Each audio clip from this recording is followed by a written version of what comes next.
Welcome to True Crime Pulse, a series that examines the most harrowing depths of human behavior and the shocking crimes that emerge from them.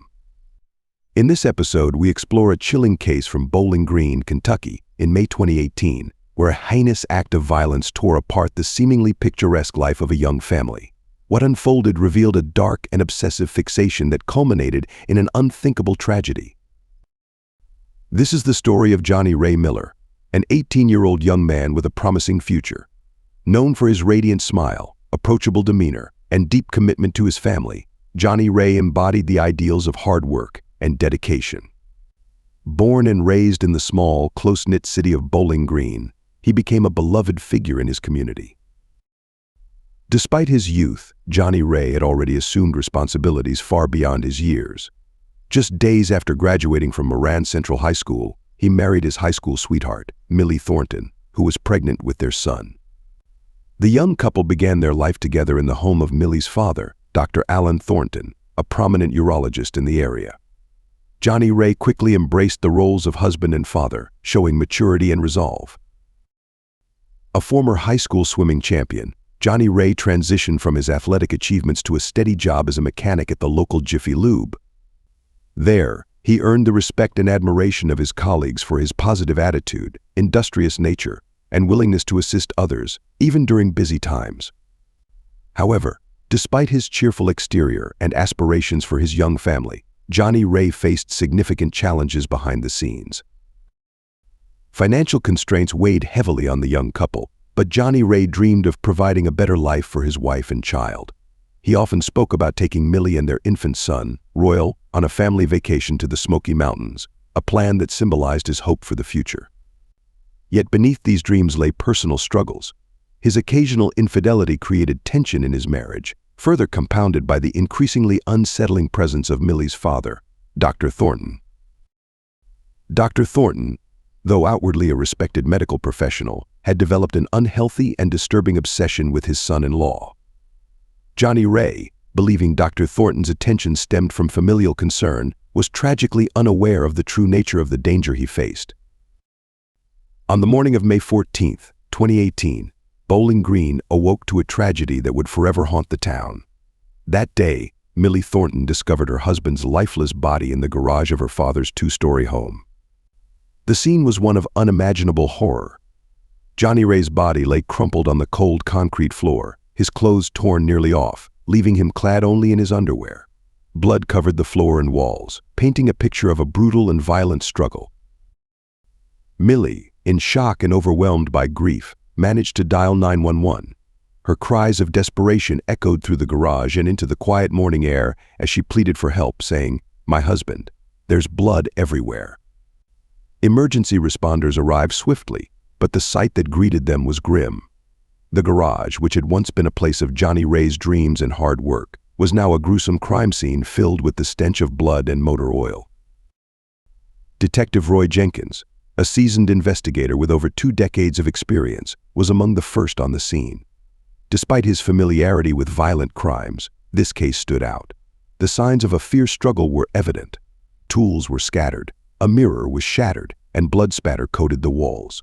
Nearby, a bloodied wrench lay on the floor, the weapon that had ended Johnny Ray's life.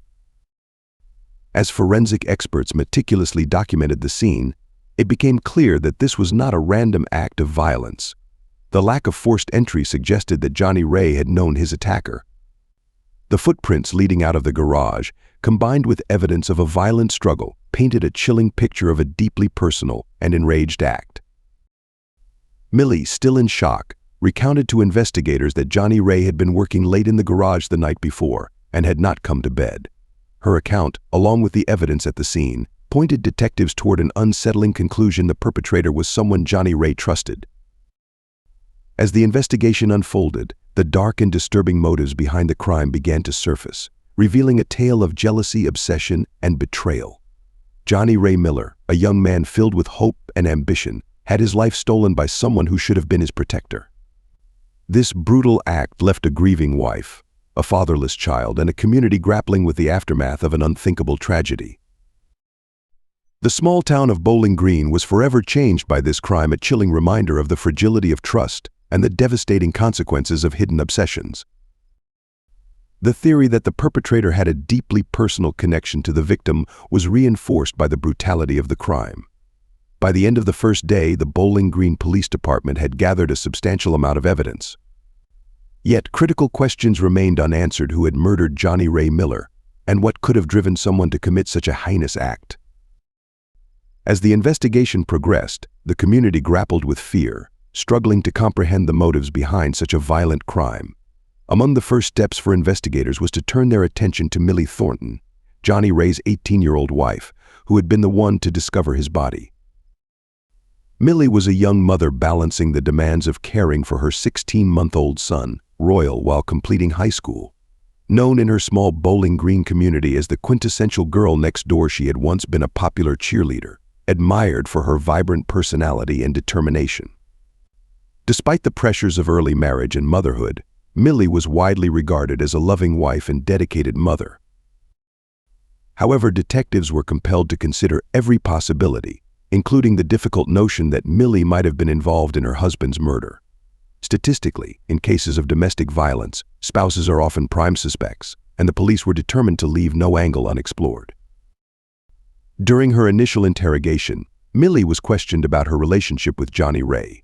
She described their marriage as largely happy, though not without its challenges. She openly admitted that Johnny Ray's occasional flirtations with other women had caused tension between them. Speaking softly, her voice quivering with emotion, Millie recounted their argument on the night before Johnny Ray's death. She explained that after their disagreement, she had gone to bed alone, assuming her husband was still working on a project in the garage. The detectives observed her demeanor carefully as she spoke. Her pale complexion, trembling hands, and tearful expressions seemed to reflect genuine grief. However, the investigators could not afford to dismiss the possibility that her emotional state masked a darker truth. They pressed Millie for details about her whereabouts during the hours Johnny Ray was killed. She maintained that she had been asleep in the house with her son and expressed disbelief that anyone could harm her husband, much less kill him. Although Millie's sorrow appeared heartfelt, the detectives remained cautious. They knew that the pressure of being a teenage wife and mother, compounded by her husband's known infidelities, could have been a catalyst for a breaking point. While there was no immediate evidence implicating her, her proximity to the crime scene and her strained relationship with Johnny Ray made her a critical figure in the investigation. As the police pursued other leads, they kept Millie under careful scrutiny, aware that in homicide cases, even those closest to the victim can harbor unexpected secrets. Their focus soon shifted to another potential suspect, Dr. Alan Thornton, Millie's 52-year-old father and Johnny Ray's father-in-law. Dr. Thornton was a respected urologist and prominent figure in Bowling Green, known for his professional success and community involvement. On the surface, he appeared to be a model citizen dedicated to his practice, active in charitable causes, and highly regarded by his patients. However, behind the facade of respectability lay a man with dark and dangerous proclivities. Though publicly supportive of his daughter's marriage, by allowing Millie, Johnny Ray, and their son to live in his home, Dr. Thornton had developed an unhealthy and obsessive fixation on his son-in-law. This obsession began with seemingly innocuous incidents, such as an accidental encounter when Johnny Ray was in the bathroom bathing when Alan came and said he wanted to buy him clothing. Over time, however, Dr. Thornton's feelings intensified into a toxic and overwhelming sexual obsession. As the layers of this complex case began to unravel, the investigators faced the grim reality that the respectable exterior of one of Bowling Green's most esteemed citizens hid a sinister and disturbing truth.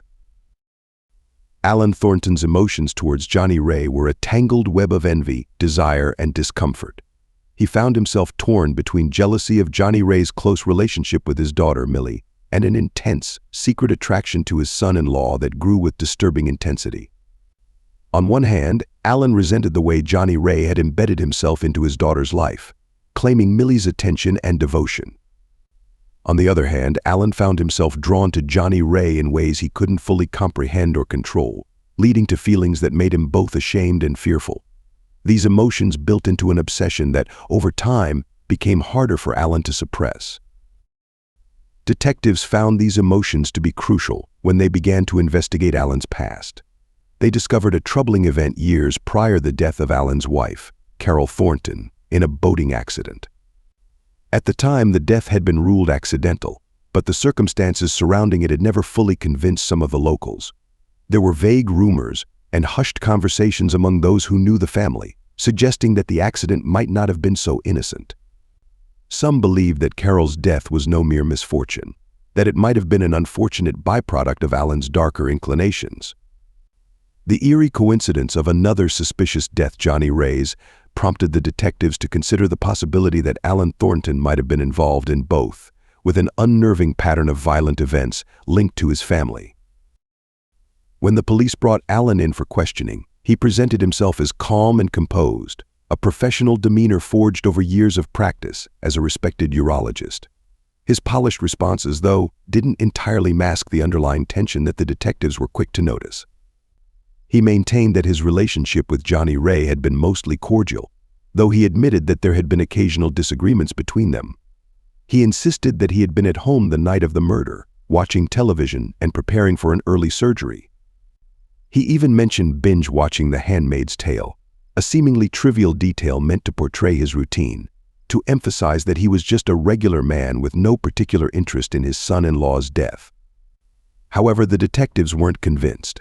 While his answers were precise and measured, they couldn't shake the suspicion that something about his demeanor was off. There was a subtle, almost imperceptible, defensiveness in his voice when they asked about his relationship with Johnny Ray.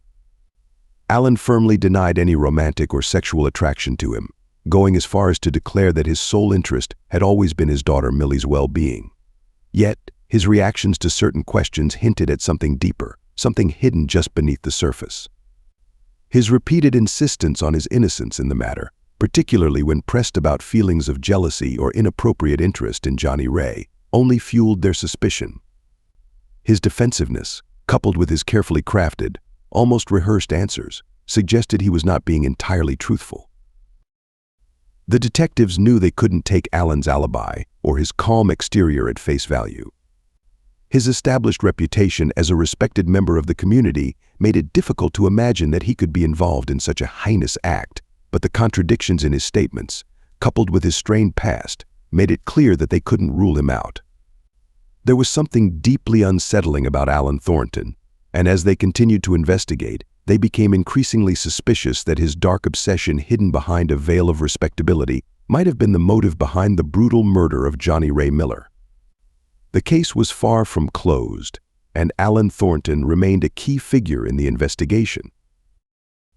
The investigation into Johnny Ray Miller's murder eventually pointed to a new suspect, 33-year-old Savannah Lee, a stripper working at a local club, Wild Girls, in Bowling Green. Savannah was known for her bold and independent personality traits that initially drew Johnny Ray to her. Their affair began months before his death and quickly became anything but straightforward. Savannah was intrigued by Johnny Ray's youthful energy, seeing him as a potential escape from her tumultuous life. While she presented a tough exterior, those who knew her understood that beneath her confidence was a woman yearning for a better future. She had worked at the club for years, surrounded by men from all walks of life, but secretly dreamed of a life far removed from the adult entertainment industry. When Johnny Ray entered her life, Savannah believed she had found her way out. Their relationship was intense and full of spontaneous, passionate encounters, quick late-night trysts, fast food runs, and whispered promises. But as time went on, she became frustrated with Johnny Ray's reluctance to leave his wife Millie and their young son. Savannah wanted more than fleeting moments. She wanted a future with him. When questioned by the police, she appeared both defiant and nervous. Dressed in a tight black leather jacket, ripped jeans, and bold red lipstick, she stood out in the small interrogation room. Unapologetic and wary, she admitted to the affair but firmly denied any involvement in Johnny Ray's murder. "I banged him like there was nothing left to lose," she said, her voice cracking for a moment before she regained her composure. She insisted she had been working at the club the night of the murder and provided an alibi that initially seemed plausible. Despite her tough demeanor, however, the detectives noticed the anxiety flickering behind her eyes. The investigators pressed her about her relationship with Johnny Ray, specifically if she had ever threatened him or his family. While she scoffed at the question, her irritation was clear. Savannah resented Millie not out of personal animosity, but because Millie stood in the way of her vision of a future with Johnny Ray. Although the detectives couldn't find any solid evidence tying Savannah to the crime, they remained wary of her as a potential suspect. Her desperation for a better life was something they couldn't easily overlook. The recording captured the sounds of a tense and heated argument between Johnny Ray and another man, whose voice was quickly recognized as Dr. Alan Thornton's. Although the audio was somewhat muffled, key phrases were distinct enough to be understood. Dr. Thornton's voice came through, thick with emotion, saying, "I want you. I want you in every part of me," followed by desperate pleas for Johnny Ray to make me the happiest man on earth. The unsettling conversation escalated quickly, with Johnny Ray attempting to leave, but the recording abruptly cut off, just before the fatal confrontation. It was a chilling moment, proof that Dr. Thornton was present at the scene. The detectives knew they had just found the smoking gun. Not only did the recording place Dr. Thornton at the scene, but it also revealed a twisted motive driven by jealousy, sexual obsession, and an unhealthy longing. This was the break they needed. Armed with this new evidence, the police swiftly secured a warrant to search both Dr. Thornton's home and his office. What they discovered there was even more damning. Among the evidence was a series of anonymous letters sent to Millie, Johnny Ray's wife. The handwriting was unmistakably Dr. Thornton's. These letters were designed to drive a wedge between Johnny Ray and Millie by exposing his infidelities, which further fueled the doctor's dangerous obsession. The combination of the digital recorder and the letters painted a picture of a man consumed by desire and jealousy, one whose fixation had spiraled into violence. The discovery of the recorder marked a turning point in the investigation. It provided the missing link that tied Dr. Thornton to Johnny Ray's murder. Now, the police were ready to confront him.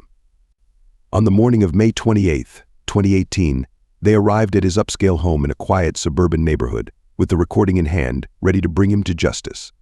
The morning air was cool, the sounds of birds chirping punctuated by the occasional bark of a distant dog. Inside the Thornton household, however, things were about to explode. Dr. Alan Thornton, a 52-year-old urologist, had built a reputation as a respected figure in Bowling Green. He was known for his professionalism and his public image as a dedicated father and community leader. But as the investigation unfolded, a far darker side of the doctor came to light, one driven by a disturbing obsession with his son-in-law, Johnny Ray. His jealousy had consumed him, and now it appeared it had led him to commit murder. When the police knocked on his door, Thornton answered in his pajamas, maintaining a calm facade. But as the officers presented their warrant for his arrest, his composure shattered. His face turned ashen, and he stumbled back, muttering, "This can't be happening." The officers moved swiftly, cuffing him and reading him his rights as Millie and her son, Royal, watched in disbelief from the hallway. The arrest was a significant moment in the investigation, a moment of triumph for the detectives who had worked tirelessly to uncover the truth. Dr. Thornton was taken to the station, where he was formally charged with first-degree murder. At first, he maintained his innocence, trying to downplay the gravity of the situation. However, when confronted with the damning digital recording, his calm facade cracked.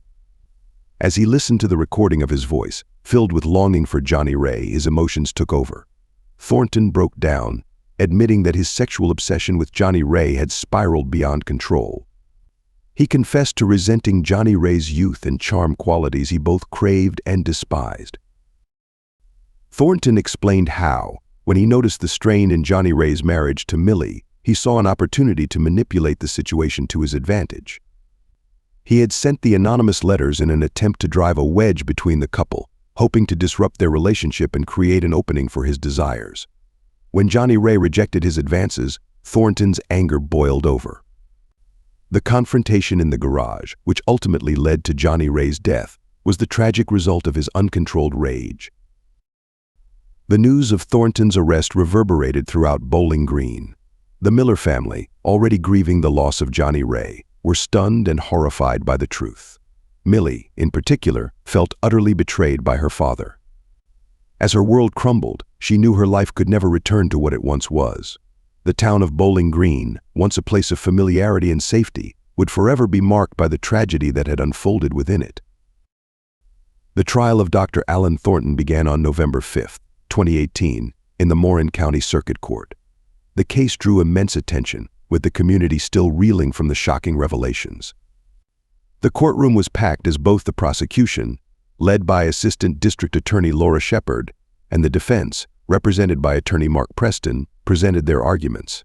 Shepard, a tough and experienced prosecutor, laid out a compelling case against Thornton, emphasizing the premeditated nature of the crime.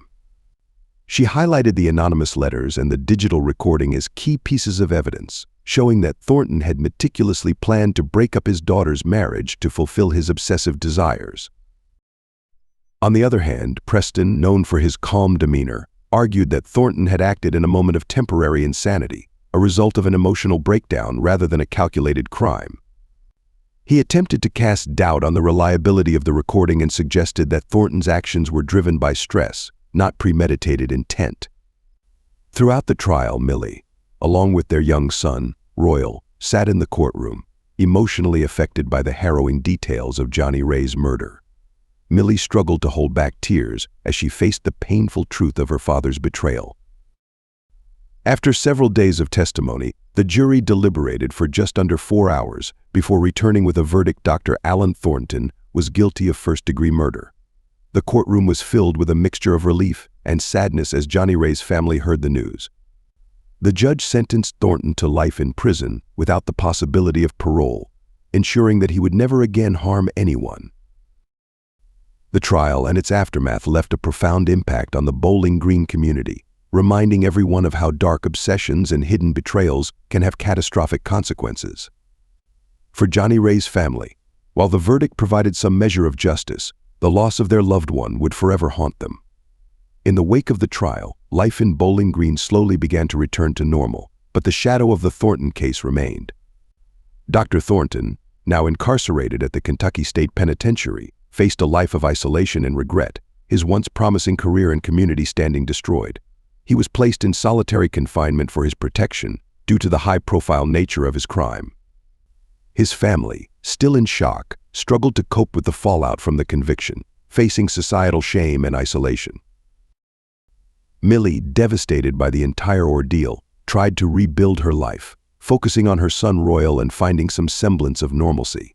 However, the memories of the betrayal and the tragedy that had torn her family apart lingered. Life in Bowling Green had been irrevocably altered. The community, too, was left to cope with the shocking revelation that a well-respected doctor had been capable of such violence. As the town attempted to heal, the story of Johnny Ray Miller and the heartbreaking betrayal by someone so close to him would never be forgotten, a reminder of the darkest corners of human nature. Stay glued to this channel. Until next time, when we bring you more crime stories, stay safe.